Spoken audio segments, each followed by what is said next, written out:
This video explains how to buy shares of KPN. KPN is a Dutch telecommunications operator offering mobile, fixed line, and fiber services. It trades on Euronext under the ticker KPN.NV. This guide is educational only and not financial advice.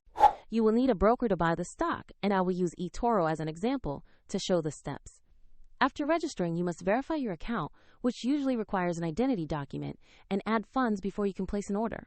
Use the platform search box and enter the ticker KPN.NV to find the listing. Confirm you select the Euronext result to locate the correct share.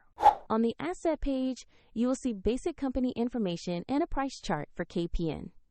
Double-check the company description and ticker to confirm this is the right stock.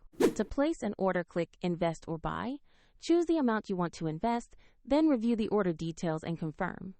If the market is closed, your order may be queued until trading reopens, and if your funds are insufficient, the platform will ask you to add money before confirming.